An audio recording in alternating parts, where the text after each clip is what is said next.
Hello, welcome to today's Business Innovation webinar. My name is Yan.yu. I am the Strategic Relationship Manager at IXL Center. And joining me today are Dr. John Sviokla. You can see John is the IXL Senior Advisor and the Principal for Innovation and Strategy and Chief Marketing Officer at PwC US firm. And also my colleague Rohan Sakpal here, who is the Senior Consultant at IXL Center Global. So for today's webinar, we've got a very interesting topic to discuss here, which is around digital transformation and building a bionic company. We are very lucky today to have John to join us to share with us his insights on this topic. John is a bionic expert, and he's got decades of experience of researching, teaching, writing, and consulting on digital transformation and bionic innovation. So at today's webinar, John's gonna take the next 40 minutes or so to dive into this topic and really explain to us what is the bionic company and why it's so important for every company to transform into a bionic organization in order to survive and drive growth. And then Rohan will take the following 10 to 15 minutes or so to share with us some related case studies in digital space that we have worked with, as well as a special program that can help us, help you to drive your new bionic opportunities in your organization. So before I hand it over to John, just a couple of very quick housekeeping things. Number one, we wanted to make this webinar as interactive as possible.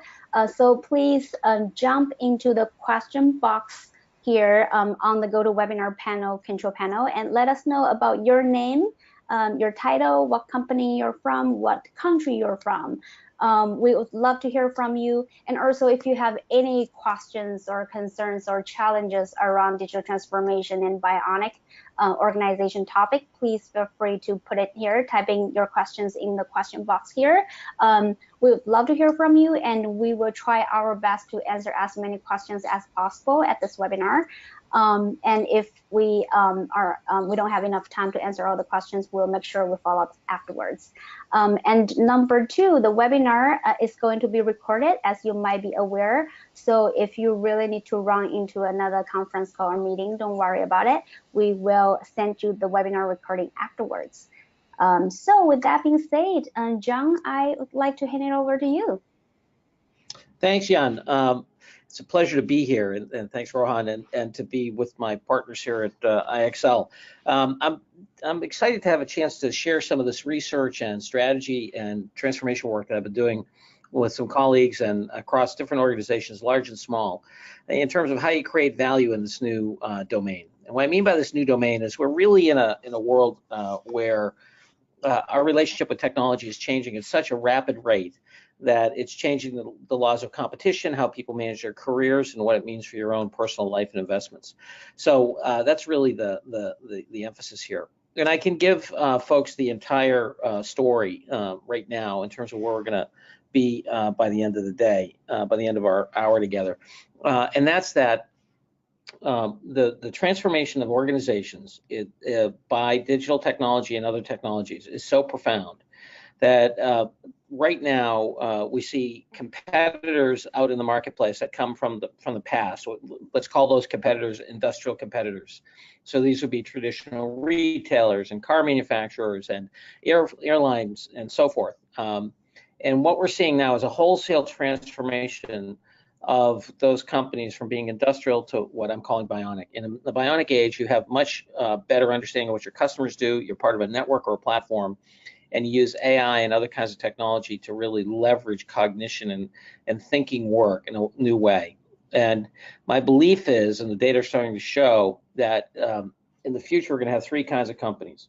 We're going to have companies that are bionic to begin with, folks like WhatsApp and Amazon. We're going to have folks who are transform themselves from industrial to bionic. So that'll be somebody like Walmart, who we'll talk about, is trying to go from being industrial to being bionic. And then the third kind will be just kind of the walking wounded. So when you look at a company like a Macy's or something like that, they're still alive, but they're barely alive from a financial and a strategic standpoint. And so that's what I think we're starting to see and we're going to see. In terms of managing your own personal career, you really need to understand these new technologies and capabilities. You have to have what I call learning grit, the ability to learn new things, because those people who can't adopt new capabilities and new talents are going to have a hard time being valuable in this new economy. But those who can are going to have tremendous opportunity because we're going to continue to see growth and value creation.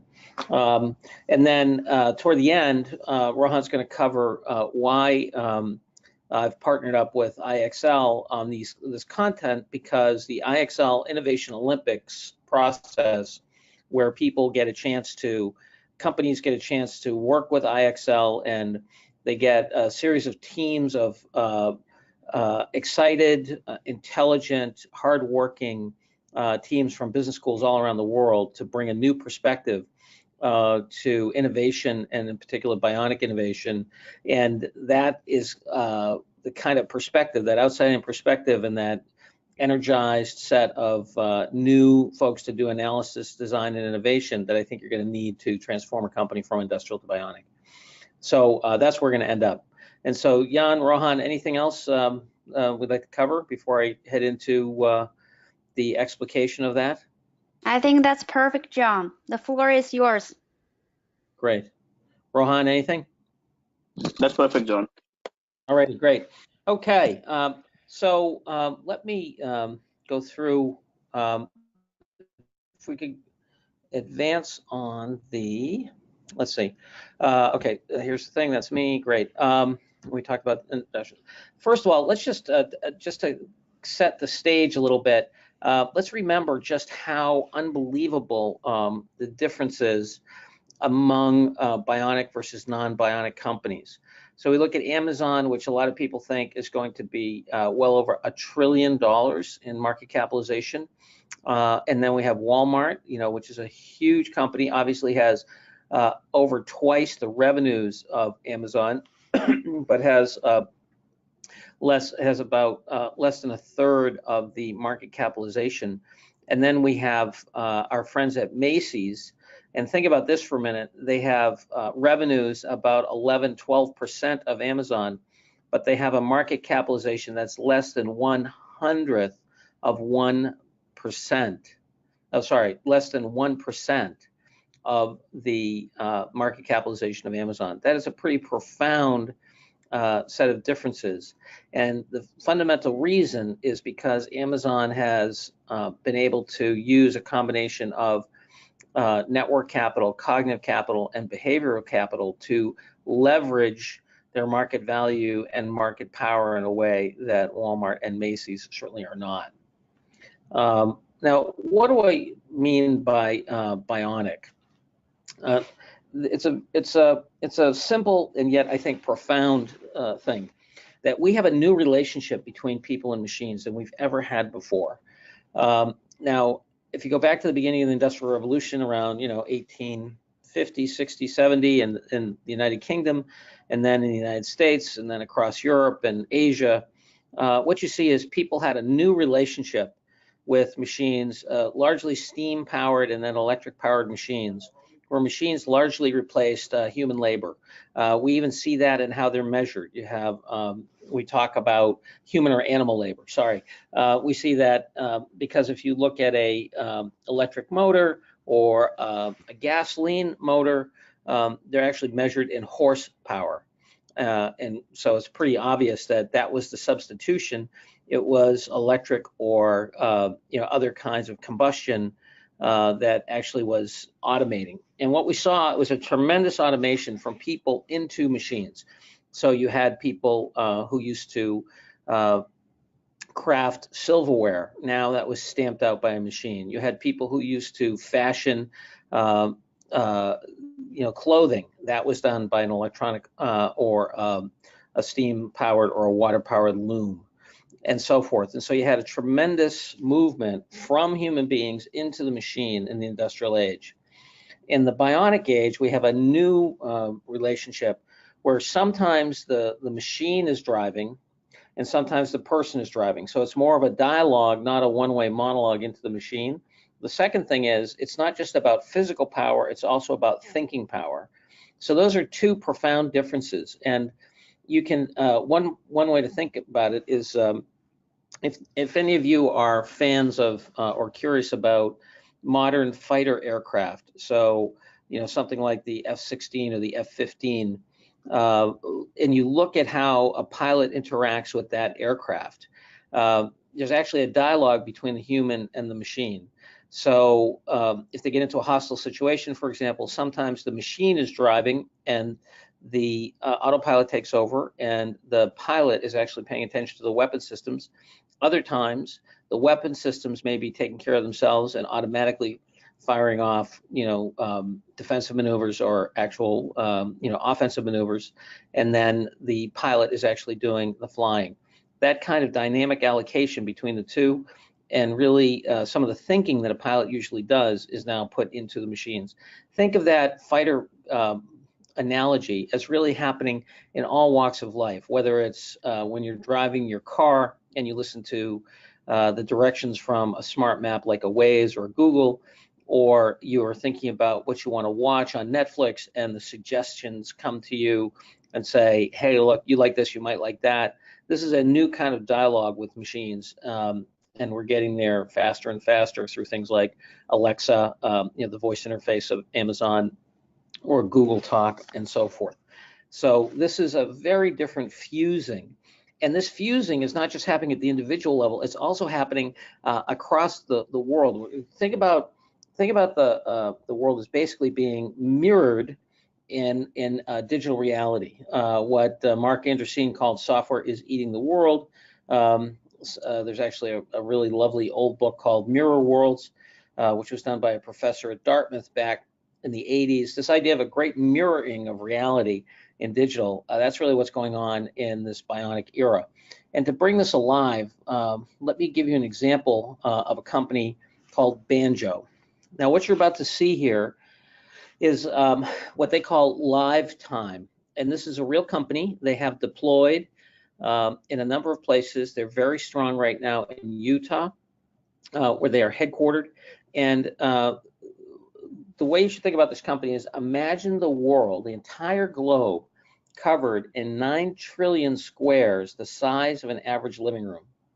And then Banjo has the ability to index any information from private closed circuit television, from open Twitter or Facebook, from a security camera that is on a light pole. They can integrate this information in real time into that living room by time, context meaning what's going on, and location. So that ability to process any feed into a signal, make sense of that signal, and put it in a location and a time is what Banjo does. Time as you know it is about to change forever. The world has erupted with billions of digital signals happening around you every day. The noise level is extreme. People spend so much time analyzing the billions of signals happening every second, yet true understanding must wait. You need to move beyond the delay and inconsistency of so-called real-time data analytics. You need to know what's happening as it happens, wherever it's happening. Event confirmed, 2:04 p.m. Building fire. You need to know now. Welcome to Lifetime.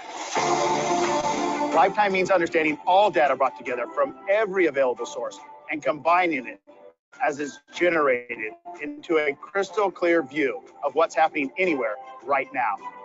Imagine you could have that kind of deep understanding for every location you care about with no delay.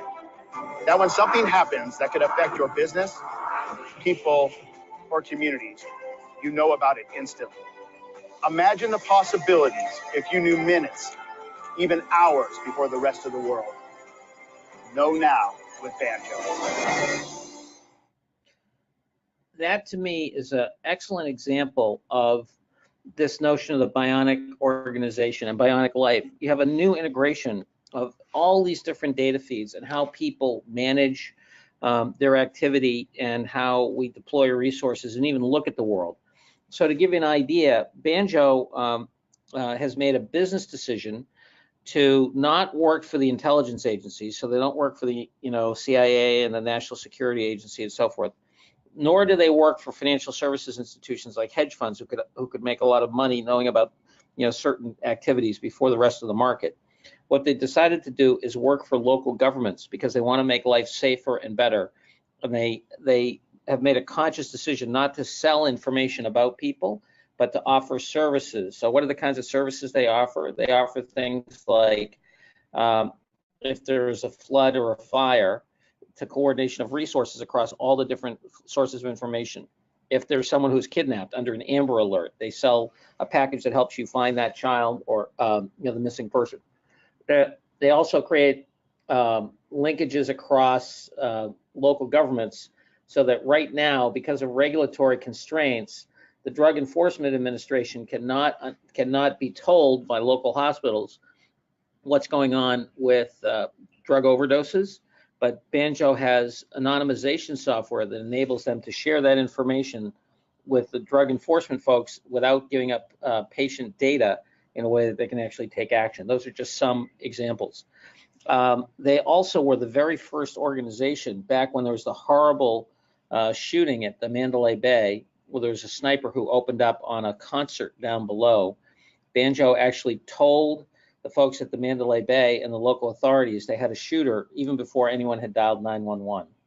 So this is what I mean by the intersection of people and machines in a new way, and we're just at the beginning of this as companies like Banjo are just starting to deploy. So how do we get here, and why does it matter? The companies we have today, the vast majority of them, not all of them, but the vast majority of them were born in the industrial era. And if you go back, if you're a student of business history, you already know this. If you're not, everyone who is on this webinar has been born after these transformations happened. So the whole structure of the life that we live, automobiles, highways, railroads, supermarkets, industrial farming, all that other stuff, all were invented before we were born. And so and we live inside it. So it's important to go back and remember it, because it's only when you see the changes over time can you understand what the new changes might be. So when you think back to the industrial era, there was a massive set of changes in terms of how people were employed and what kind of capital was deployed, and also the productivity that was available. Like if you look today and you look at, for example, if everyone who's on the seminar just looks down at the clothes that they are wearing, the clothes that they are wearing, that you're wearing today, are probably of a greater quality and consistency than the clothes that royalty wore before the industrial era. They have more durability. They're made out of better fabric. The weaving is better. The attachment of the buttons are better. The buttons themselves, the dyes, the washability, the fit, everything is probably much better than the clothing that royalty were wearing back in the pre-industrial era. And it's hard to remember that when we've all been born after this happened. So the increase in quality and volume that happened in the industrial era was just amazing. And if you go back and look at the price performance of things like how much it cost you in terms of a percentage of your yearly salary to travel 1,000 miles, today it's less than 1/100% of what it would have cost you back then. So it's just amazing in terms of the increases in productivity that happened. And it was really the first time ever in human history, because before that, productivity did not change for at least for as far back as we can go back in history, 3,000 or more years. So what were some of the things that brought us all that fantastic capability? Well, there's vast standardization. So it turns out, for example, that if you made wind instruments, so oboes, flutes, and so forth, back pre-industrial, you actually had, let's say you had a wind quartet, you actually had to buy all 4 of the same wind instruments together, because there was no standard 440A. There's no relationship between a note and a frequency. So the instruments were actually tuned to each other. So you couldn't buy just one oboe and put it with any flute. You had to buy the oboe with the right flute because they were tuned to each other. There was no standardization. So with the coming of the industrial era, everything was standardized.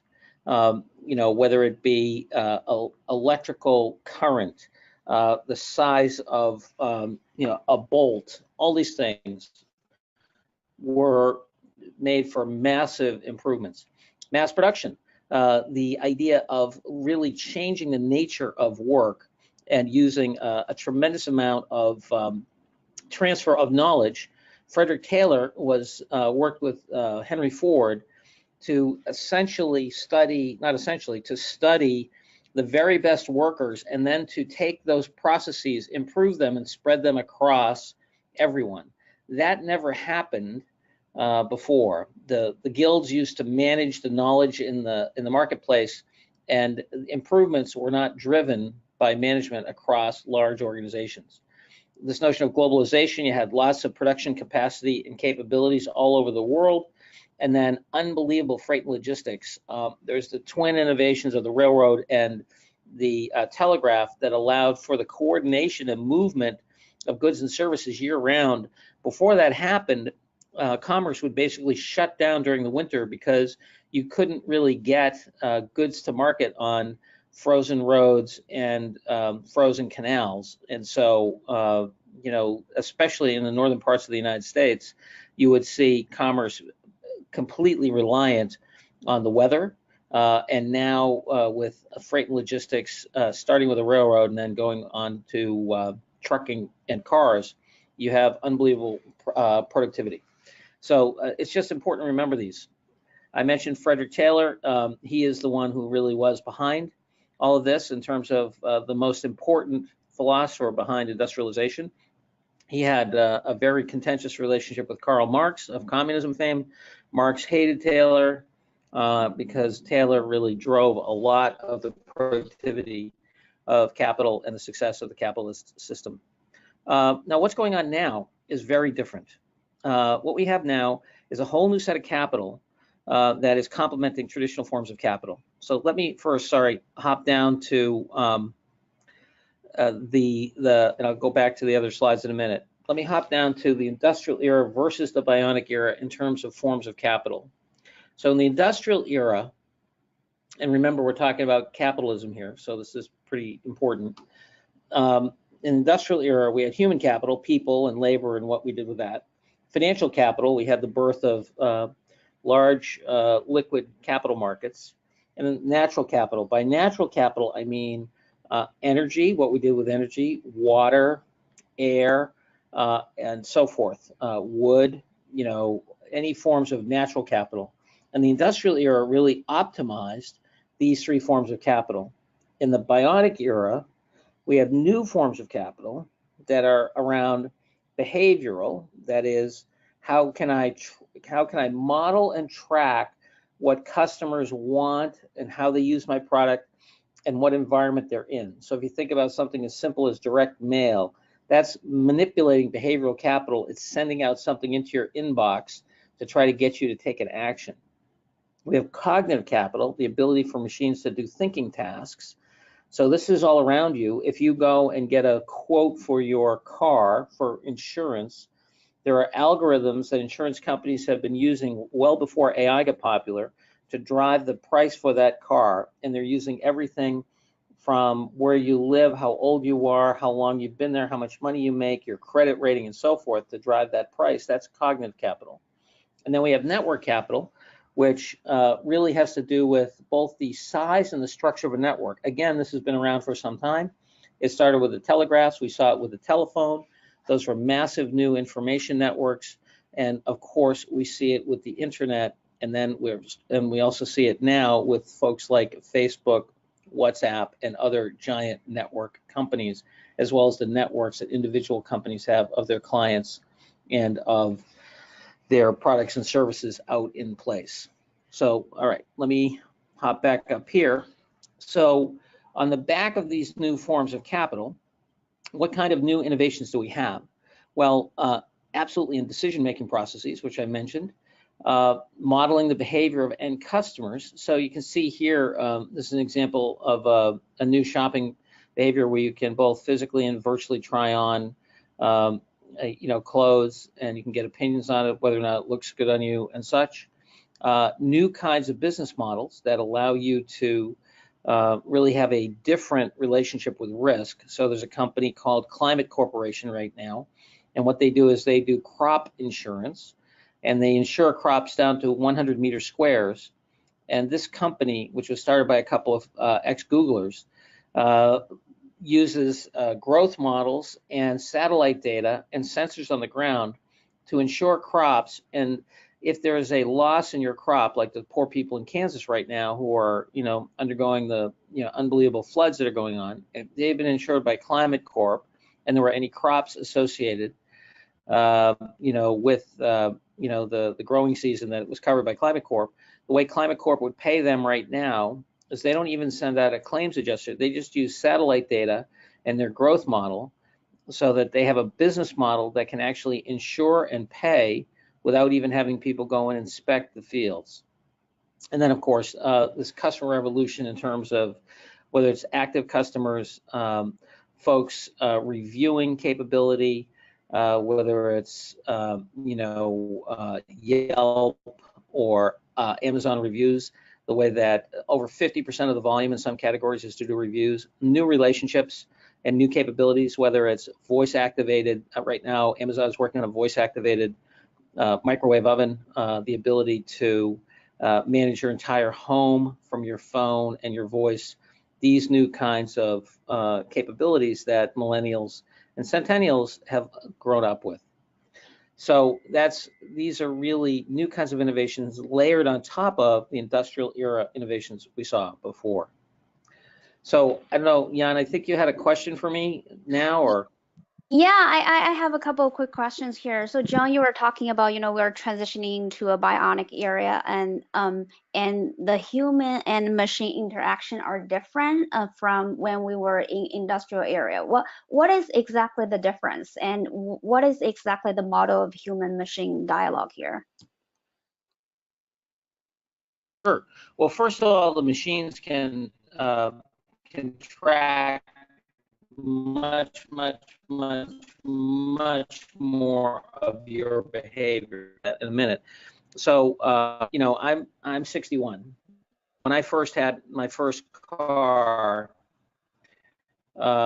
which was a Mercury Comet, okay, and single barrel carburetor, and there was no information about where that car was, how the car, except for the radio.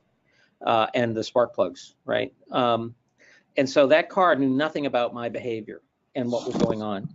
Now, if I hop in a Tesla today, that Tesla, think of that Tesla as a node on a network of Teslas.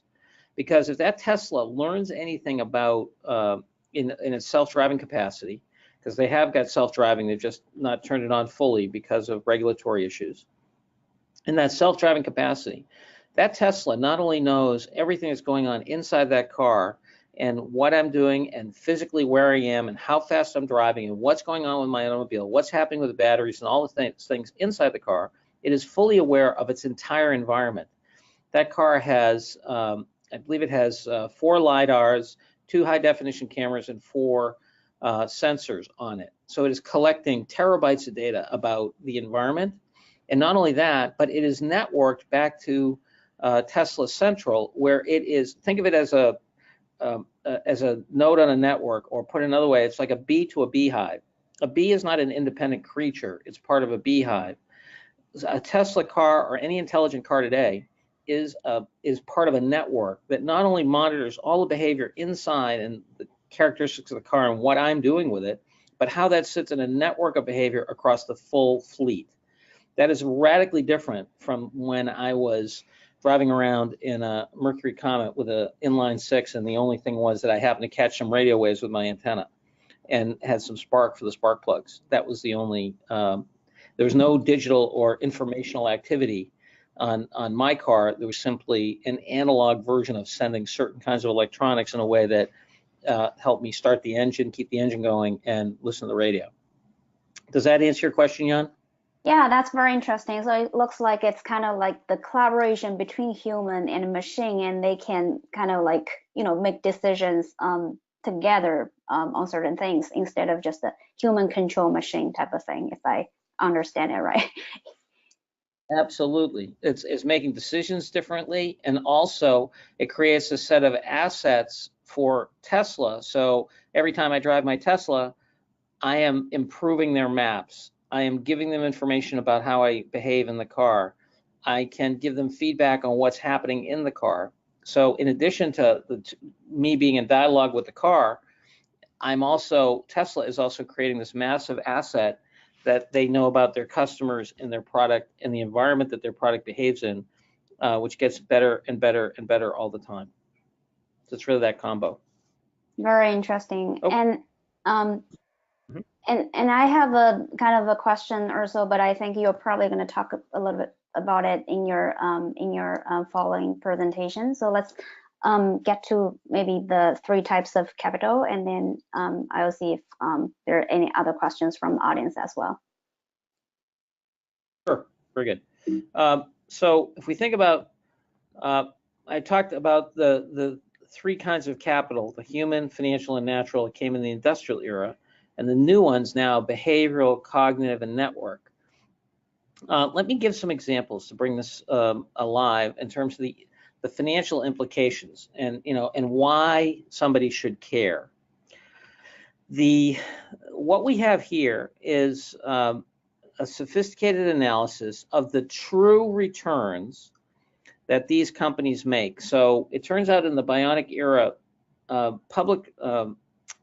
public statements about these companies understate the true return on assets that these companies have. And they understate it for a number of reasons. One of the big ones is the way that you have to account for research and development essentially overstates the current costs of an Amazon or a Google.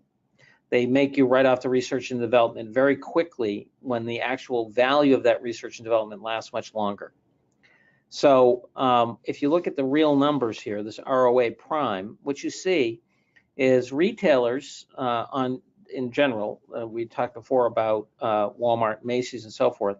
Their average return on assets from 2013 to 2016 was just over 12%, 12.38%. You can see here. That was per year, each year, on average for 3 years. Amazon, during that same time period, a lot of people say Amazon doesn't make money. The people who say Amazon doesn't make money don't understand financial accounting. If you do the numbers the right way, what you find out is Amazon actually makes a little bit more than average retailer. But the really important thing for Amazon is over on the right, which is that the average retailer is growing just under 12%, and Amazon's growing just under 40%. So if you have a company that's slightly more profitable, growing 3.5 to 4 times as fast as the competition, they're going to crush the competition, which they are. Then you look down below, media companies have better margins on average than retailers do. It's a better business, more profitable. But you see here, Google's even better than the media companies, and that's not a typo. Facebook's return on assets is 60% per year. Now, why is it so high? Because Facebook is basically all Bionic capital. It is cognitive capital, the algorithms figure out what you want to see and what you're doing. It's behavioral capital, what's your behavior, what do you like to do, who's in your social network, and so forth. And it's network capital. It is a network of over 2 billion people worldwide participating in the Facebook network. In addition, if you look at the growth on the right-hand side, you see that the media averages during the same time period, which is a growth market, were 16.5%. Google was growing over 20%, and Facebook growing over 40%. So these are powerful companies from a point of view of financial return. So I've come up with this acronym called BEACON, which talks about behavioral, cognitive, and network capital. Let me dive in a little bit more on behavioral capital. So the idea here is that it's a collection and modeling of all the behaviors of people and the machines that they have, natural and man-made. And let me just take you to an example of a company called Refinition to both creep you out a little bit and also give you an idea of what I mean by this. Okay, let's see, Refinition.com. So Refinition is a company that gets data from the cell phone companies and has an algorithm that lets you back out the location of an individual, also their identity, their internet protocol address, and their physical home address. Now, because of personal information laws in the United States, Refinition cannot give your name away, but it can give to any of their customers your IP address, where you show up physically, and also your physical address. So let me make this a little bit more real. So they are, and they cover, by the way, 85 to 90% of every single cell phone in the country. Okay. Let me say it again, 85 to 90% of every single cell phone in the country is mapped by these people on an ongoing basis. That's hundreds of millions of phones. All right, so they turn these into networks. So here's the automotive network. What they're able to do is that they geofence, that is, they put a geographic fence, in their software around every single dealership, and the accuracy of their software is down to 4 feet. Okay, so they can tell the difference between somebody 4 feet from somebody else. They've done all the different networks. It represents all the different dealerships in the country, 44 brands, and you can see that they've had just under 60 million people in the last 12 months come through the dealerships, and that represents 184 million total visits. So you see each person visits a little more than 3 times when they go to a dealership. So if you know anything about people who are buying cars, the average person shops for a car from 13 to 35 days, and they go to 2 to 4 dealerships, and they practically never buy from the first dealership. So Refinition is serving up leads to car dealerships when somebody walks into that first dealership, so that they can advertise to them and get messages to them. And in comparing the leads that Refinition hands over to car dealerships compared to traditional leads, the Refinition leads are 40 to 50 times more productive. Put another way, they had a competition with a large advertising company by the name of Saatchi & Saatchi. Saatchi provided Lexus North America with 2,000 leads, and from those 2,000 leads, Lexus North America sold 2 cars. Refinition provided Lexus North America with 2,000 leads. Those 2,000 leads, they sold 87 cars. So that's more than 40 times more productive per lead. And if you know anything about buying cars, leads are worth hundreds, if not thousands of dollars per person if it's a live lead that actually buys a car. So you can see down the bottom here, you have 9 million people that were actually seen last month at dealerships nationwide. So if you think about this, what's happening, this is behavioral capital. I have a digital model of you when you're in a shopping activity, by your activity. So if you appear at a resort, they can tell you that. If you're a gamer, they can tell you that. If you buy alcohol and other spirits, that. If you're interested in pets, jets and boats, this is marinas, golf and tennis, cannabis lifestyle. He has got the best model of anyone smoking pot in the country, retail and automotive. So you get the idea. This is a very tangible example of an organization that is providing behavioral capital for the sake of sales activity in the context of industrial companies. So Waze is another example. If you use Waze, this is the first at-scale inductive map. Google, when they did their map, they went out and they photographed the world. Waze takes your behavior in terms of where you drive and inductively creates the map. They originally launched by Israelis. This is very important in the West Bank because many of the areas of the West Bank of Israel are in fact, changing all the time, either through blockades or fighting and so forth. Just a very quick question on my end for behavioral capital. Is it true that for behavioral capital, it's kind of like it's all about consumer insights, consumer data, consumer behavior? Is that? No, right? I'm glad you brought that up. That's a big part of it, but there's also a tremendous amount for the things themselves. If you think about the Internet of Things, there's a company in this country called United Rentals. and what they do is they rent industrial equipment. So if you need a large generator or a compressor or a crane or a backhoe, you can rent them from United Rentals.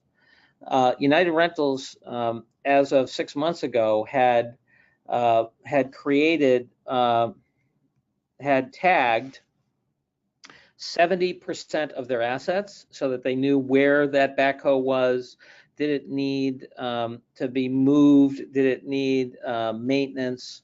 How many hours did it run, and so forth? So that used to just be on the backhoe, but now they had connected it through Internet of Things, technology to make it intelligent, and that asset was tagged, and they're going to 100%. Now, why do they do this?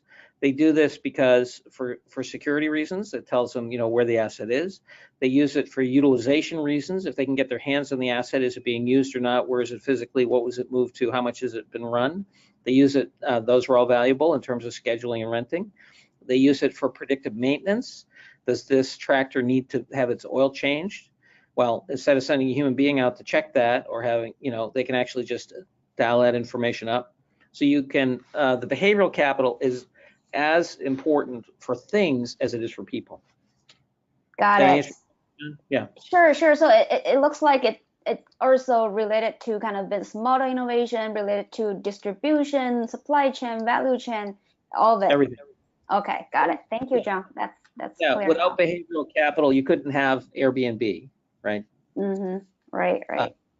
And so forth. Very cool. Thank you. Yeah, sure. And then cognitive capital is a set of algorithms.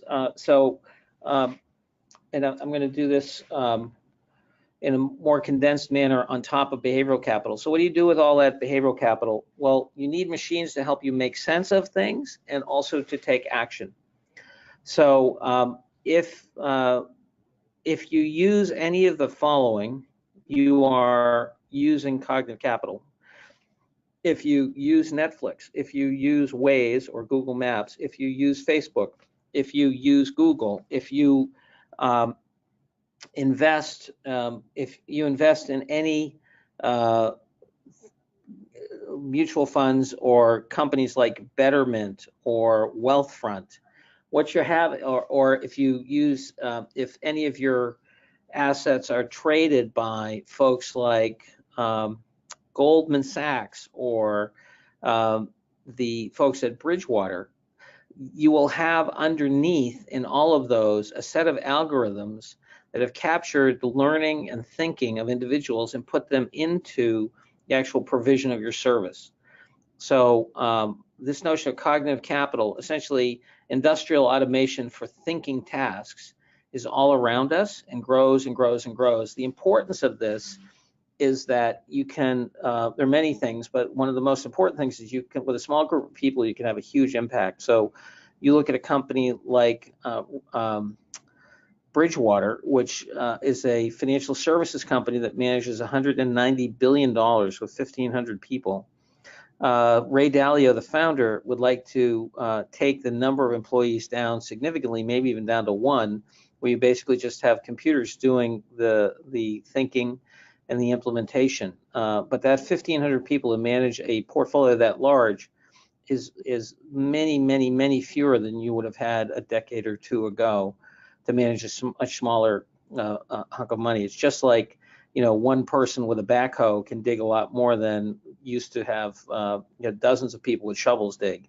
Same thing is happening now in every aspect of our life, especially in financial services. If you think about network, the question of which network do you belong to and what is both the number and the structure of that network. So the reason things like Twitter are so powerful is that Twitter can mimic a broadcast network, but a broadcast network cannot mimic Twitter. Put another way, when President Trump sends out a tweet on Twitter, it acts in a broadcast manner. It's similar to him getting on television and addressing 50 million people.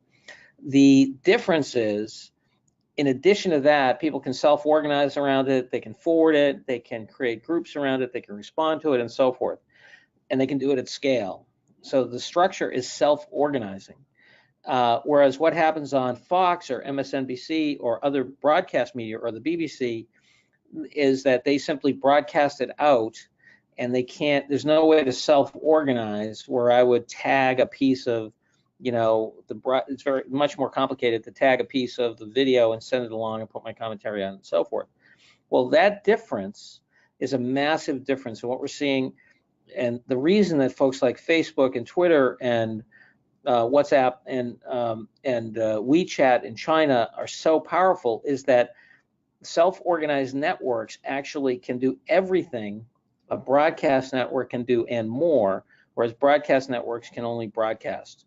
And so I think we will, regardless of who wins, whether it's WeChat or Facebook or a new competitor, this idea of self-organized networks and your ability to access them and to use them to drive products and services and to hire people is a central part of competing in the bionic age. Now, let me just go through some specific examples of when a bionic company enters a traditional market. So Amazon has network, behavioral, and cognitive capital in depth. And so when they moved into a traditional industrial market, in this particular the situation was auto parts. When they came in, many people thought they couldn't effectively enter auto parts because auto parts had a deep relationship with the suppliers. Well, what Amazon did is they came in and they offered the suppliers significantly more. I think it was 20% more on their parts. And they also spent time building those relationships. And because of their behavioral network and cognitive capital, they could come in and grab significant auto parts market share. And what they did, as you can see, is they scared the market in terms of their ability to basically outcompete AutoZone, O'Reilly, and Advanced Auto Parts. So a bionic company that wants to move into industrial market has these three assets that give them an advantage. Same thing on groceries when Amazon, bought Whole Foods. Now you can see in here that folks believe, at least in this panel, right, the market believes that Target and Kroger are going to have a much harder time competing with Amazon than Walmart. I would argue that over time Walmart's going to have as hard a time. But you can see a similar thing. They entered at scale by acquiring Whole Foods, and if you've been into Whole Foods since they acquired it, you see a tremendous implementation of the Amazon capability and Amazon Prime and the mobile app and so forth into the store almost overnight, as well as their lockers, so that you can buy and pick up Amazon product. You see Walmart purchased Jet about 18 months ago, trying to compete with the Amazon Whole Foods activity. So they're actively trying to be able to both capture and take advantage of behavioral, cognitive, and network capital. And the kinds of things that we're going to continue to see, and this goes back to something you asked before, Jan, is that we're going to see new services, new models in terms of the ability to customize. The whole way you think about how you deal with your end customer in terms of how you market to them and converse with them and service them gets reinvented now with a combination of cognitive, behavioral, and network capital. You can, as we saw, you can have a much higher return on assets, so production is much more efficient, and you have new competitors coming in from the side. And then if I had to make one statement about the new skills that are necessary, and for anybody on the phone, it's really, I'm on the phone, on the webinar, it's really about applying mathematics to anything, because all of this is really driven at its base in the capture of new data and the analysis of that new data. And at the most general level, that's about mathematics plus anything. So those are really the things to keep in mind. The big challenge, as is true of any change, is the organizational change. And I want to end on this notion and to speak to why I teamed up with the folks from IXL and the Innovation Olympics. Think about the bionic opportunity as moving at an exponential speed and exponential capability, which you see reflected here in the orange graph. The challenge is that most human organizations move at kind of a normal linear speed. kind of, and it's really the few organizations that can make that change. If Walmart can pull it off with the purchase of Jet and the infusion of new capabilities in their organization, what they're trying to do is they're trying to close that gap between the Bionic organizations that are moving faster at scale and using new kinds of competitive advantage, and reforming their existing organizations to get that value.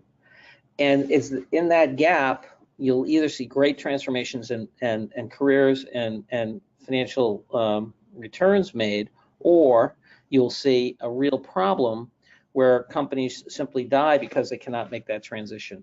And so that's why I was very interested in working with IXL, and this is the first time that we've had the opportunity to do this together, and I became an advisor to the firm, is because it strikes me that the Innovation Olympics is a great tool to try to close that gap, to identify the meaning and the opportunity of these bionic capabilities, to have those explored by 5 first-class teams competing from around the world, to use the special sauce of the IXL innovation methodology, which really points, the way I think about it, is the creation of practical innovation, implementable innovation that large companies can use to try to close that gap in a time frame that matters to people's careers and investors' concerns.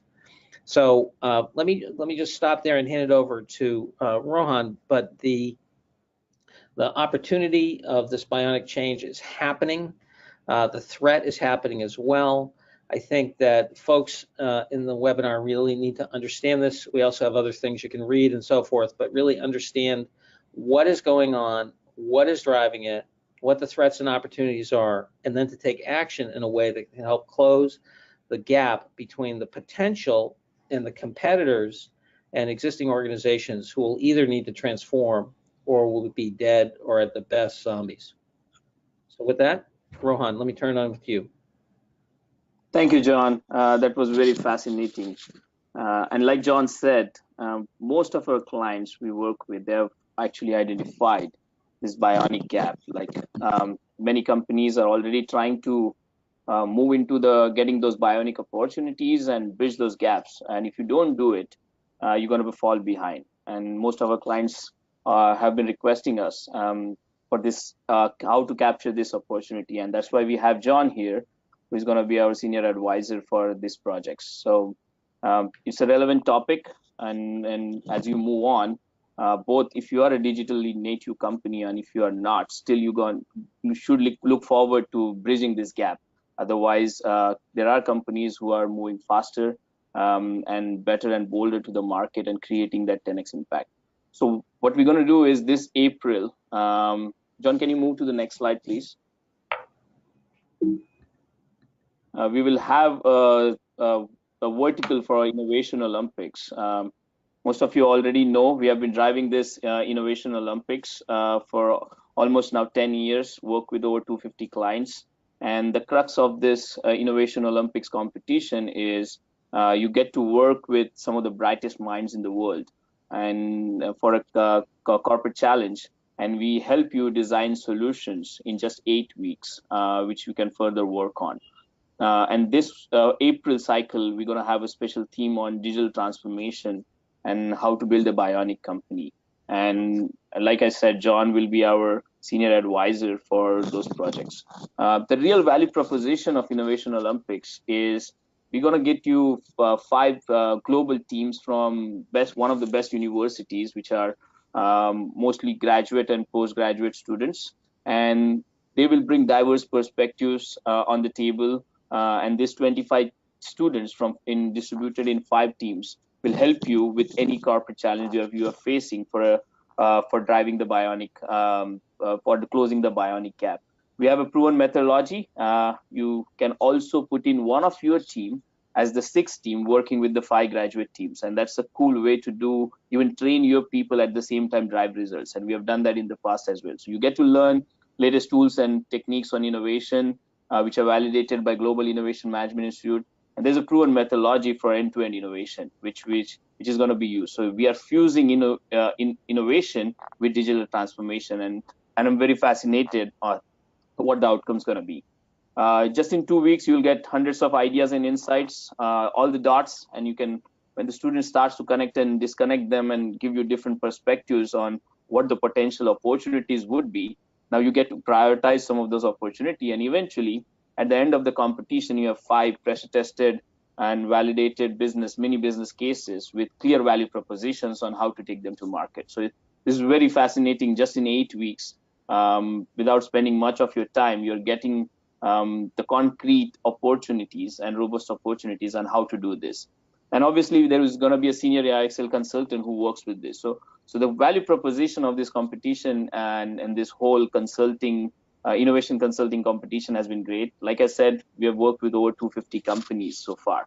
And this April cycle, I'm very fascinated to have a new vertical, which is around digital transformation. So John, can you go to the next slide? We have already done a lot of digital transformation challenges in the past, but they were scattered over 10 years. These are some of the examples, and there are many more, but you can see some of the industry leaders. They've already started to look for opportunities for the digital transformation challenges. We worked with IBM, and the challenge was, I'll talk about this IBM case in a little bit detail more in the next slide, but this whole challenge was that we need to improve the digital accessibility for the cognitively impaired and the aging population. We need to provide solutions that can make their life much better at that age. So, and it's a vast opportunity, and we worked over 8 to 10 weeks, and then we worked even after the Olympics to take some of the opportunities to market.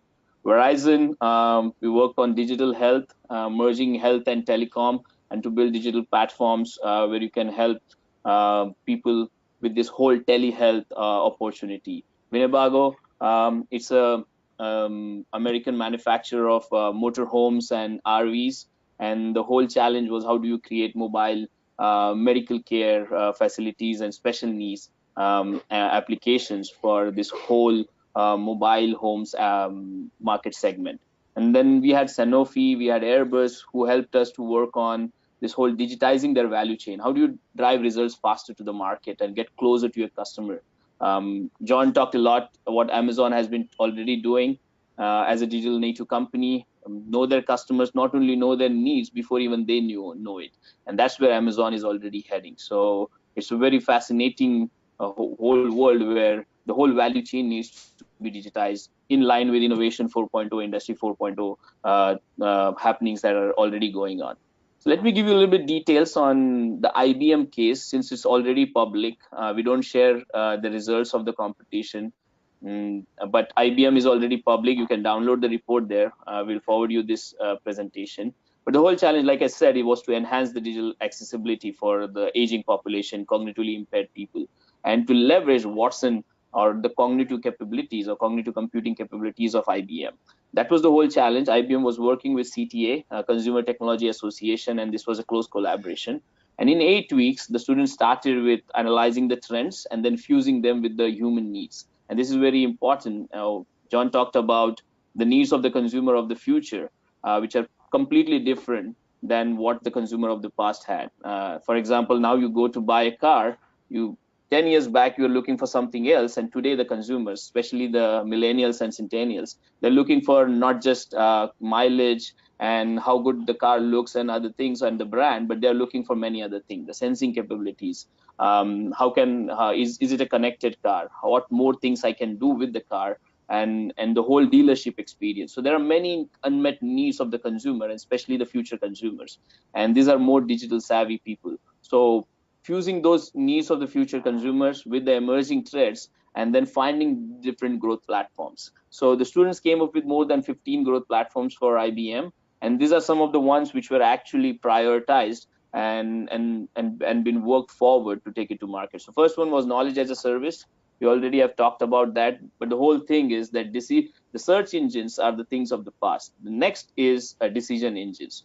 Like Amazon is already working on that. You just don't want Amazon to show you products. You want them to suggest you, and not only suggest you, but tell you what's going to be right for you before even you know it. And that's what the whole horizon is going forward into search engines. Now, search engines is going to be transformed into decision engines. And obviously, IBM is working a lot on that using its computing capabilities, where you can have Watson as a companion for especially the aging population who would want those kind of needs. And we designed few solutions around this whole growth platform of knowledge as a service and decision engines of the future. The other one was Digital Town Square. The whole idea was to create a cognitively powered community.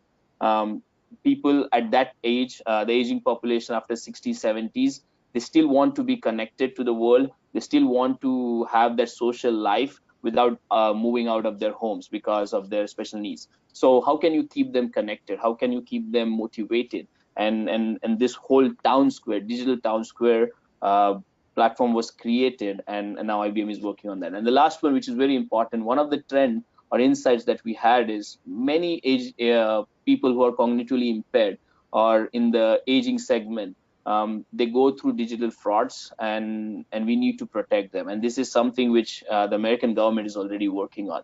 But how do you protect this, or how do you protect the people from these frauds? And how can you create a whole system around it, where you not only suggest them and also protect them? So both decisions as well as protections and safety was in that whole platform of smart money and smart spend. So those was the IBM work, and it was in just 8 weeks, students were able to drive from ideas to these concepts in the end, and we developed the business cases on how to take it to market. So it was very fascinating. And similarly, we're going to have some digital challenges for this cycle. And I think that was my last slide, and would like to move to the next one, which is basically Q&A with John, and ask you guys what questions you have. So please type in your questions in the chat box. And meanwhile, we're also over time, so some folks may have to leave. So you can see on here there's a way to book a free consultation with the folks at IXL, and then have to stick around for another 5 minutes and answer any additional questions if we have them. Yeah, so thank you so much, John and Rohan, for sharing the great insights. It's really a fascinating topic, and we have actually some questions here from the audience. Unfortunately, we're running a little bit over time here, so we're going to make sure we're going to follow up with folks who ask the questions here afterwards. But for those who sign up for the webinar today, there's a special benefit and bonus for you. So as John mentioned here, if you sign up the webinar here, you're going to get a chance to book a 30 minutes free consultation session with John or Rohan or other IXL senior consultants here to really kind of discuss your company's bionic growth goals, gaps, challenges for 2019, and review the digital transformation status, what's working, what's not working with your current innovation efforts. And then we're going to hopefully come up with a plan together for the next steps. So for those who sign up for this webinar, that's the benefit for you. And unfortunately, we are running overtime today, so we cannot really answer questions for this webinar, but we'll definitely follow up with you afterwards. So with that being said, thank you so much all for joining today, and we hope to see you at our next webinar.